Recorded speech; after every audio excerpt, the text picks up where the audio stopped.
So this is the last lecture of a chapter agriculture.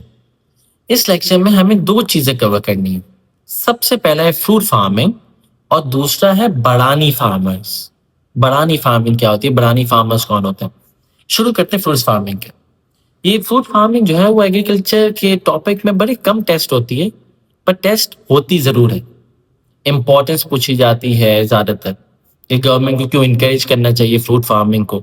ठीक है, तो सबसे पहले importance of fruit farming. Fruit farming key benefits क्या होते हैं। सबसे पहला है demand for fruits is rising because of population is increasing.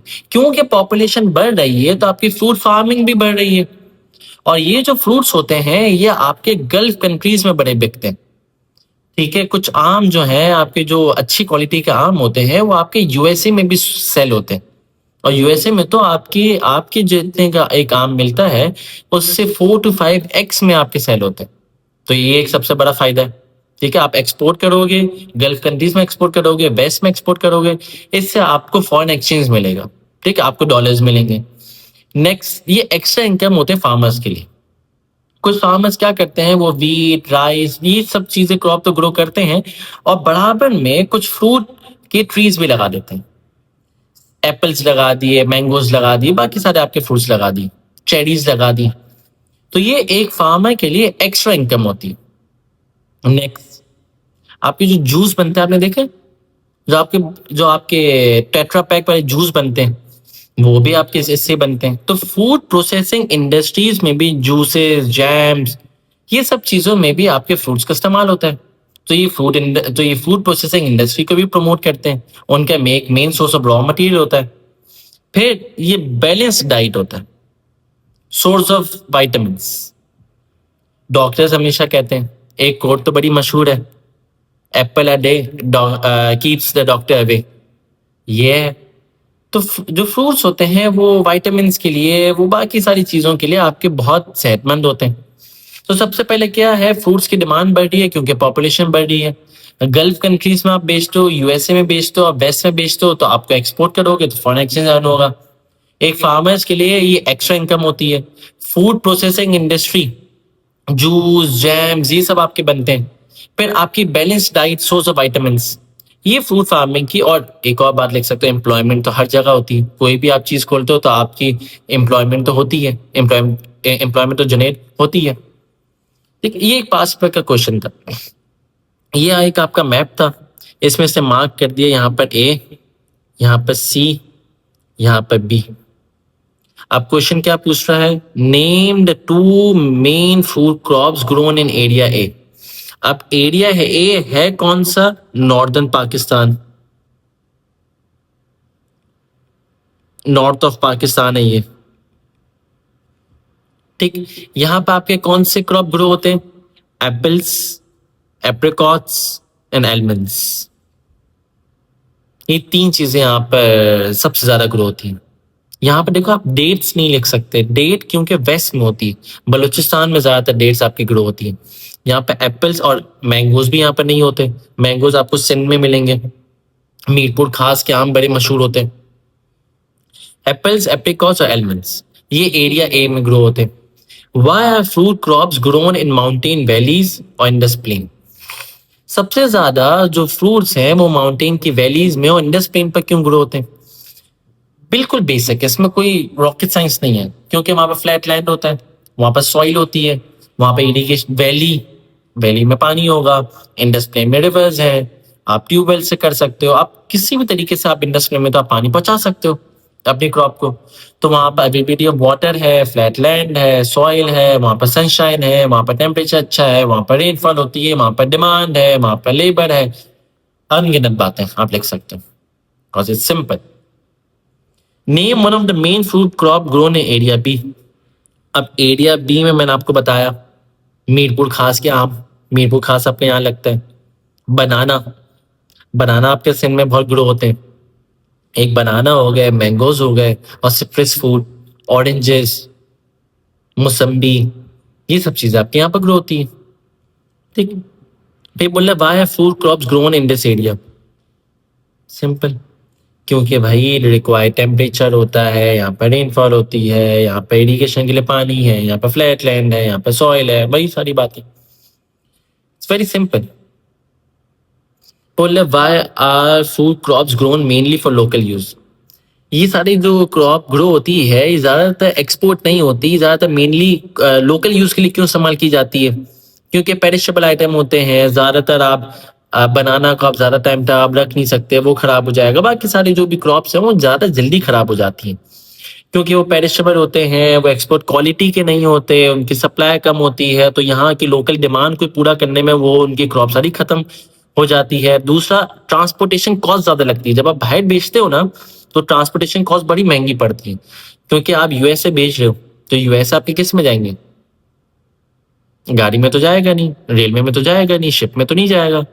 वो जाएगा तो बाय एयर जाएगा, उसमें आपको सोच लो ट्रांसपोर्टेशन कॉस्ट कितनी महंगी पड़ेगी। ये होता है। फिर बोल रहा है भाई एरिया सी में कौन सी क्रॉप ग्रो होती है, कौन सा फ्रूट ग्रो होता है? तो यहाँ पर आप लिखोगे डेट, खजूर।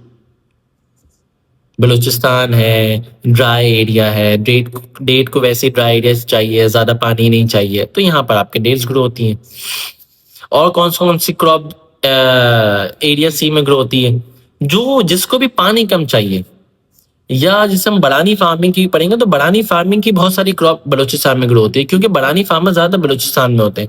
वहां पर रेन नहीं, वहां पर रेन पर ही मेनली डिपेंड करते हैं, क्योंकि वहां पर इरिगेशन तो है नहीं, रिवर्स तो है नहीं, ट्यूबवेल में भी ज्यादा पानी आप नहीं निकाल सकते, उसके जमीन के नीचे पानी नहीं है। ये सारे प्रॉब्लम्स होते हैं। तो मिलेट, बार्ले, मेज, पल्सेस, टोबैको, वेजिटेबल्स, ये सारे आपके ग्रो होते हैं एरिया सी में बलूचिस्तान में। ठीक है। How is crop growth improve by the date palms nearby? जो करीब के डेट पाम्स होते हैं वो कैसे क्रॉप की ग्रोथ को इम्प्रूव करते हैं? जो डेट पाम्स होते हैं, खजूर के दरख्त होते हैं, वो विंड को बचाते हैं, वो विंड को तोड़ते हैं, बेसिकली क्रॉप को बचाते हैं, विंड से बचाते हैं। वो विंड के प्रेशर को तोड़ते हैं, जैसे सॉइल इरोजन नहीं होती और बाकी सारे आपके डैमेजेस नहीं होते। और दूसरा, वो क्रॉप को थोड़ा कुछ हद तक शेड प्रोवाइड करते हैं, नियर बाय एरिया में शेड प्रोवाइड करते हैं, जिसकी वजह से एवो ट्रांसपिरेशन रेट कम होता है। एवो ट्रांसपिरेशन रेट क्या होता है? इवेपोरेशन कम होती है। इवेपोरेशन कम होगी तो फायदा है। ठीक है। एक्सप्लेन हाउ कारेज irrigation helps date palms to grow in the oases of sea. ये कारेज का क्वेश्चन आ गया, ये वाटर का क्वेश्चन है, तो उसको पर हम अभी हम नहीं छेड़। अब आ जाओ बढ़ानी फार्मिंग के ऊपर। बढ़ानी फार्मिंग में आपको बड़े सीधे अल्फाजों में समझा रहा हूँ, आसान तरीके से। बढ़ानी फार्मर्स वो होते हैं, थोड़े से गरीब फार्मर्स होते हैं, छोटे फार्मर होते हैं, स्मॉल स्केल के फार्मर्स होते हैं। ये वो फार्मर्स होते हैं जो सोली डिपेंड करते हैं, रिलाई करते हैं on rain water, on rain water. वो इरिगेशन पर डिपेंड नहीं करते। याद रखना, वो इरिगेशन पर डिपेंड नहीं करते, वो डिपेंड करते हैं सिर्फ और सिर्फ रेन वाटर के ऊपर। इरिगेशन पे क्यों डिपेंड नहीं करते, वो क्यों यूज नहीं करते? वो उसकी दो वजह। एक तो वहां पर जिस इलाके में ये लोग होते हैं उस इलाके में पानी की कमी होती है, इरिगेशन कमी होती है, रिवर्स की कमी होती है, ट्यूबवेल की। और भाई नीचे पानी ही नहीं है तो निकालोगे कहाँ से कनाल? अरे भाई रिवर ही नहीं है तो कनाल कहाँ से निकालोगे, कहाँ से बनाओगे? ठीक है, ये सारे प्रॉब्लम्स होते हैं।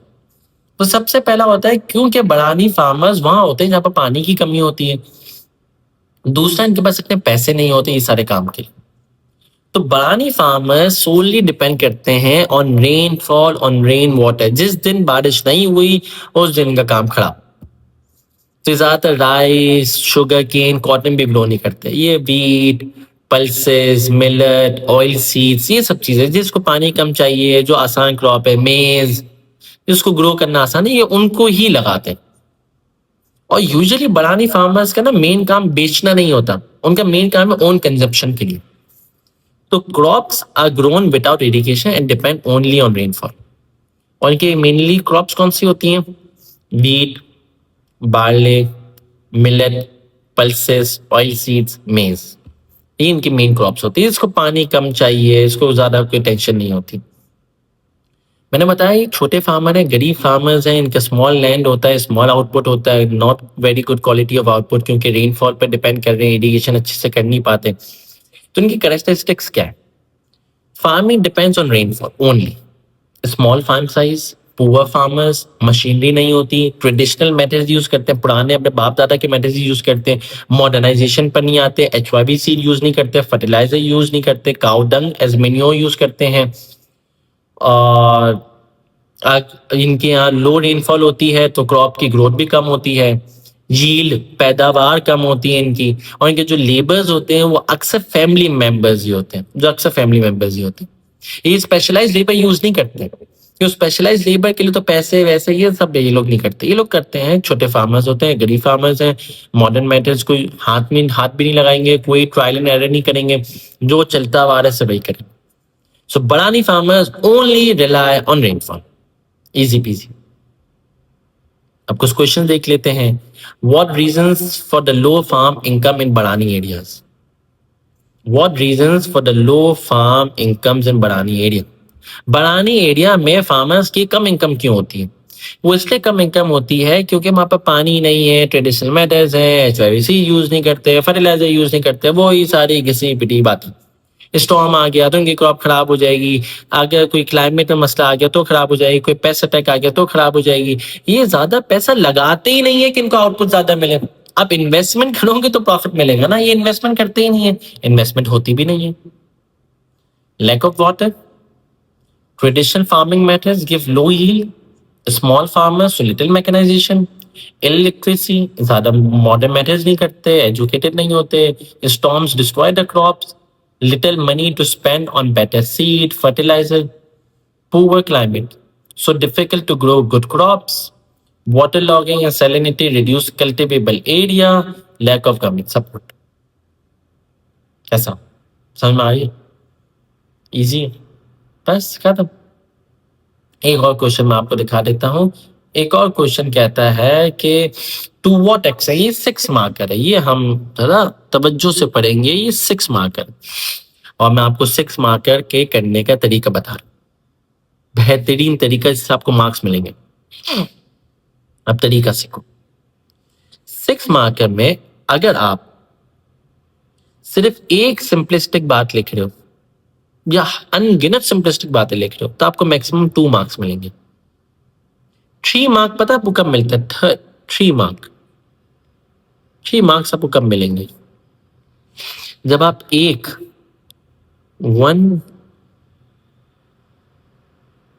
डेवलप स्टेटमेंट, जब आप एक डेवलप स्टेटमेंट बताओगे। चौथा मार्क पता है कब मिलेगा? जब आप 2 डेवलप स्टेटमेंट बताओगे।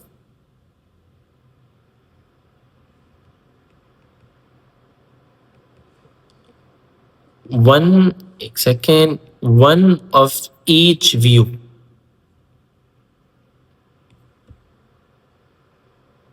तो आपको जैसे ये टू व्हाट एक्सएम वाला क्वेश्चन है, टू व्हाट एक्सएम वाले क्वेश्चन में आपको पॉसिबिलिटीज और प्रॉब्लम्स लिखने हैं। तो आपने क्या करोगे? आप एक डेवलप स्टेटमेंट बताओगे पॉसिबिलिटी का, एक डेवलप स्टेटमेंट बताओगे प्रॉब्लम का। यहां पर आपको मिलेंगे 3 मार्क, यहां पर आपको मिलेंगे 4 मार्क। फिर आप लिखोगे एक एग्जाम्पल, फिर आप लिखोगे एक एग्जाम्पल, तो आपको 5 मार्क मिलेंगे। और अगर आपने एग्जाम्पल के साथ कंक्लूजन भी लिख दिया तो आपको मिलेंगे 6। क्या समझे? एक डेवलप स्टेटमेंट लिखने पर आपको 3 मार्क्स मिल सकते हैं। कुछ नहीं आ रहा 6 मार्कर में, एक पॉसिबिलिटी आ रही है, एक प्रॉब्लम आ रही है, लिख दो। 2 से 3 लाइनों में आ जाएगी, बस 2 लाइनों में भी आ सकती है एक डेवलप स्टेटमेंट, सिर्फ एक डेवलप स्टेटमेंट, आपको आधे मार्क्स मिल जाएंगे। क्वेश्चन बहुत मुश्किल लग रहा है, कोशिश करो एक डेवलप स्टेटमेंट लिख दो, आधे मार्क्स मिल जाएंगे। ये मैं आपको सिर्फ वो बता रहा हूं जब आप बहुत बड़ा फंसे हुए। पर आपको एक डेवलप स्टेटमेंट लिखनी है पॉसिबिलिटी की, दूसरी डेवलप स्टेटमेंट लिखनी है प्रॉब्लम की, एक एग्जाम्पल का 5वां मार्क, एक मार्क आपको जो आखिरी बचा वो कंक्लूजन का मिलता है। मैं आपके एग्जाम्पल और कंक्लूजन तब तक नहीं पढ़ाऊंगा जब तक एग्जाम नहीं पढ़ेगा, जब तक आपको 4 मार्क्स ही मिल जाते। आपको कोशिश करना है, आपको डेवलप स्टेटमेंट सही लिखनी है। इसलिए मैं बच्चों को कहता हूं कि बच्चों एक एक नहीं लिखो, एटलीस्ट दो दो डेवलप स्टेटमेंट लिखो, दो पॉसिबिलिटीज की लिखो, दो प्रॉब्लम्स की लिखो, दो व्यू ए की लिखो, दो व्यू बी की लिखो। अगर व्यू ए व्यू बी वाला क्वेश्चन है तो दो व्यू ए की डेवलप स्टेटमेंट लिखो, डिस्कस करो उनको, दो व्यू बी की लिखो, व्यू ए की दो, व्यू बी की दो। अगर हमें दो दो डेवलप स्टेटमेंट लिख दी, एक एग्जाम्पल डाल दी कहीं, एक कंक्लूजन डाल दिया कहीं, तो आपको 6 मार्क आपको मिलेंगे। क्यों नहीं मिलेंगे? समझ लो, ये होता है 6 मार्कर के करने का तरीका। अभी एक 6 मार्कर हम पढ़ते हैं। किस हद तक, to what extent could government action increase agriculture production in Pakistan? Government ऐसा क्या कर सकती है कि आपकी एग्रीकल्चर प्रोडक्शन को बढ़ाए? तो गवर्नमेंट ऐसा क्या कर सकती है? आपको पॉसिबिलिटीज लिखनी है, आपको प्रॉब्लम्स लिखने हैं। गवर्नमेंट किस हद तक कर सकती है, गवर्नमेंट किस हद तक नहीं कर सकती। गवर्नमेंट किस हद तक कर सकती है, चले बताएं। गवर्नमेंट किस हद तक कर सकती है? गवर्नमेंट एजुकेशन प्रोवाइड कर सकती है, एजुकेट करे फार्मर को, गवर्नमेंट लोन्स प्रोवाइड करे फार्मर्स को, गवर्नमेंट HYVCs प्रोवाइड करे फार्मर्स को, गवर्नमेंट मशीनरी प्रोवाइड करे, गवर्नमेंट लैंड रिफॉर्म्स लाए, गवर्नमेंट वाटर की अवेलेबिलिटी को बढ़ाए, ज्यादा कनाल्स खोले, ज्यादा डैम्स के जरिए लोगों तक पानी पहुंचाए, गवर्नमेंट वाटर लॉगिंग और सैलिनिटी को कंट्रोल करने के लिए कुछ चीजें लाए, गवर्नमेंट फार्मर्स को एजुकेट कर दे कि भाई अभी बारिश होने वाली है, अभी नहीं होगी, इस महीने की इस डेट को होगी, जरा बेटर फोरकास्टिंग पर गवर्नमेंट अगर ध्यान दे और फार्मर्स को ऑन बोर्ड लाए तो भी बहुत सारे प्रॉब्लम से आप बच सकते हो, एग्रीकल्चर आपकी प्रोडक्शन बढ़ेगी। गवर्नमेंट सब्सिडीज प्रोवाइड करे। सब्सिडीज क्या होती हैं? गवर्नमेंट ग्रांट्स प्रोवाइड करे, पैसे दे, कुछ ना कुछ इंसेंटिव्स प्रोवाइड करे, तो आपकी बहुत हद तक आपकी एग्रीकल्चर प्रोडक्शन बढ़ सकती है। गवर्नमेंट फर्टिलाइजर प्रोवाइड करे। ठीक। प्रॉब्लम्स, गवर्नमेंट ऐसा क्यों नहीं कर सकती? पैसा नहीं है गवर्नमेंट के पास, गवर्नमेंट के पास कैपिटल ही नहीं है। ये इन सब चीजों जो मैंने आपको लिस्ट बताई, इन सब के लिए आपको पैसे चाहिए, पैसे। अब गवर्नमेंट का तो पैसे ही नहीं है, गवर्नमेंट का ज्यादातर ध्यान नहीं है। फार्मर्स इतने इलिटरेट है कि फार्मर्स अपने आप को एजुकेट करना ही नहीं चाहते। गवर्नमेंट बोलते ये चीज सही है, वो कहते नहीं नहीं, मेरे बाप दादा ने सिखाया था ये सही है तो यही सही है, हम आपके आगे सुनेंगे ही नहीं। ये होता है। बहुत सारे लोग मॉडर्नाइजेशन में पता क्यों नहीं जा रहे?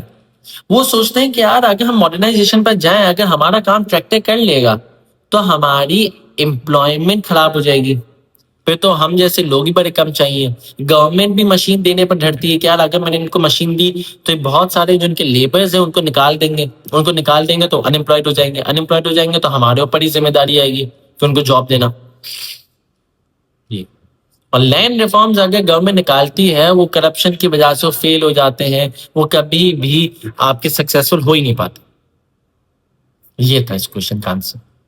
मैं पूरा आपको समझा भी दिया कि किस तरीके से आप आंसर लिखते हो, आंसर को फॉर्म करोगे। ये मैं आपको छोटे छोटे पॉइंटर्स दिए हैं, आपको इस आंसर को डेवलप करना है कि इससे क्या होगा। गवर्नमेंट फर्टिलाइजर प्रोवाइड करेगी, उससे क्या होगा? सॉइल नरिश होगी तो ज्यादा झील निकलेगी। गवर्नमेंट सब्सिडीज देगी तो जो फार्मर्स हैं वो ज्यादा इंटरेस्टेड होंगे in increasing there agriculture production, उससे मशीनरी मंगाएंगे, सब्सिडीज से बहुत फायदा होगा। तो आपको डेवलप करनी है स्टेटमेंट्स, एक्सप्लेन करना है। फिर हमने बड़ानी फार्मिंग के बारे में पढ़ा, हमने फ्रूट्स फार्मिंग के बारे में पढ़ा। यहीं तक था आपका एग्रीकल्चर चैप्टर। फिर नेक्स्ट एग्रीकल्चर के अंदर लाइफ स्टॉक भी है, लाइफ स्टॉक सेक्टर भी है। तो फिर हम नेक्स्ट लेक्चर में लाइफ स्टॉक शुरू करेंगे।